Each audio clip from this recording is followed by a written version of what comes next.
Morning students. ये हमारा lecture number 109 है और इसमें एक डाउट पूछा है टीना सोनी ने, शायद टीना सोनी का डाउट है। तो ये रिटायरमेंट चैप्टर से बिलोंग करता हुआ एक क्वेश्चन है। इस डाउट को अपन सॉल्व करते हैं। अच्छा क्वेश्चन है, दूसरे स्टूडेंट्स को भी बेनिफिट मिलेगा और टीना को समझ में आ जाएगा। अगर कोई डाउट है तो मैं उसको और क्लेरिफाई कर दूंगा। देखिए question, A B and C are partners in 432। तीन पार्टनर्स हैं हमारे पास में, ए बी सी। हम इस इंफॉर्मेशन को नोट डाउन कर लें। ए बी सी, इनका रेशियो है 4:3:2। हो गया, इतना सिंपल। नेक्स्ट बोल रहा है बी रिटायर्स। बी रिटायर्स है तो बी के शेयर को कट करें तो ए और बी का जो रेशियो बनेगा वो बनेगा 4:2। और अगर कैंसिल करें तो 2 बन जाए, 2 2 जाए। मतलब ए और बी का जो न्यू रेशियो होगा और 2:1 कैलकुलेट होगा। अब इसके बाद हम बात करें क्वेश्चन में, the capital of all partners is 70, 60 and 30। ये जो तीनों पार्टनर्स हैं इनकी कैपिटल दी हुई है 70,000, 60,000 एंड 30,000। अब यहाँ पर ये है कि भाई बी तो रिटायर हो गया है तो बी चला गया, तो बी का जो 60,000 और बेसिकली वो कैपिटल नहीं रहा, वो बिजनेस के सर पर क्या हो गया है, लोन। तो अब बी की बात तो हमें करना नहीं, ए और सी की बात करें तो ए की कैपिटल है 70,000 और सी की कैपिटल है 30,000। तो हमारी जो न्यू फर्म है, न्यू फर्म जो है उसमें अगर पार्टनर्स की बात करें तो पार्टनर्स हैं ए एंड सी। और अगर न्यू फर्म की कैपिटल की बात करें तो वो है 70,000 प्लस 30,000, मतलब 1 लाख रुपीज़। तो अब ए और सी हमारे पार्टनर्स बचे हैं और उनकी कैपिटल हमें दी हुई है 1 lakh rupees total.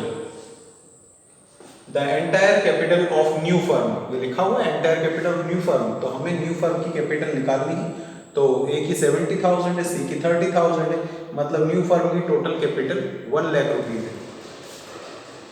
New firm be adjusted through cash, calculate the amount of cash to be paid और रिसीव्ड। अब देखिए ये नया क्वेश्चन है, अलग ही क्वेश्चन है, बहुत अच्छा क्वेश्चन पूछा है। इसको देखें क्या बोल रहा है कि ये जो 1 लाख रुपीज़ की कैपिटल है, इस कैपिटल को ये लोग एडजस्ट करना चाहते हैं। अब सर ये एडजस्ट का मतलब, या हिंदी में इसको समायोजित कहेंगे। एडजस्ट या समायोजित का मतलब ये है कि ये जो पार्टनर्स हैं ये अपनी कैपिटल को अपने प्रॉफिट शेयरिंग रेशियो में डिस्ट्रीब्यूट करना चाहते हैं। मतलब उनका जो रेशियो है उसके हिसाब से वो अपनी कैपिटल को मेंटेन करना चाहते हैं। मतलब उनका रेशियो कितना है, 2 और 1, 2:1 का रेशियो है। तो वो चाहते हैं कि हमारी कैपिटल भी 2 और 1 के हिसाब से ही बन जाए। तो अगर हम इस कैपिटल को 2:1 के रेशियो में डिस्ट्रीब्यूट करें तो ए की कैपिटल निकलेगी 6, 6, 6, 6, 7 और बी की कैपिटल, सी की कैपिटल निकलेगी 3, 3, 3, 3, 3, 66,667। ये ए का कैपिटल होगा, 33,333 ये सी का कैपिटल होगा। तो बी के रिटायर होने के बाद में, टीना सोनी स्पेशली सुन लें क्योंकि आपका डाउट है, बी के रिटायर होने के बाद में जो ए और सी का एग्रीमेंट हुआ उसके हिसाब से ए की कैपिटल बिजनेस में कितनी रहनी चाहिए, 66,000 समथिंग, और सी की कैपिटल रहनी चाहिए 33,000 समथिंग।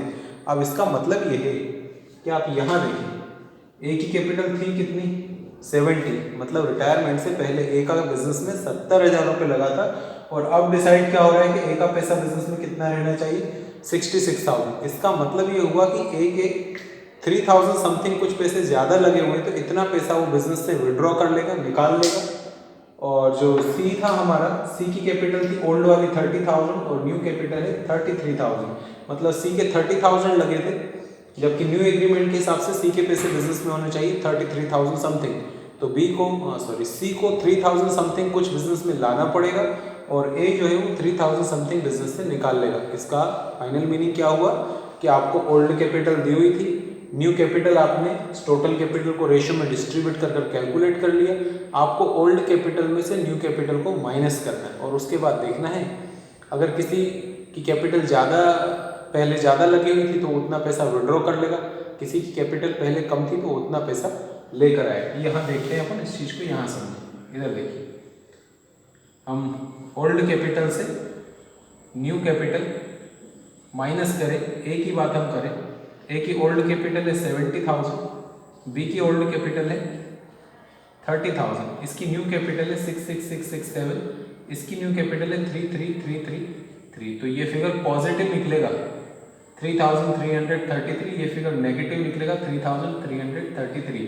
नेगेटिव फिगर निकलने का मतलब ये है कि आपको इतना पैसा बिजनेस में लाकर देना पड़ेगा, और पॉजिटिव का मतलब है कि ये इतना पैसा विड्रॉ कर लेंगे। तो क्वेश्चन यही बोल रहा था, आपको अमाउंट कैलकुलेट करना है टू बी पेड और रिसीव्ड, किसको कितना पेमेंट करना है या कितना पैसा रिसीव होगा।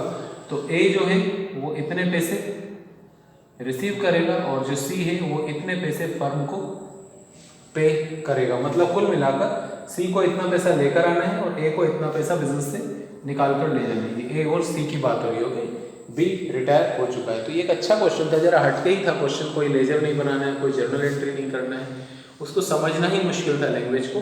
तो फिलहाल मैंने आपको समझा दिया कि जब भी बोले कि कैपिटल को एडजस्ट करना है तो आप टोटल कैपिटल फाइंड करिए और उसको न्यू रेशियो में डिवाइड कर दीजिए।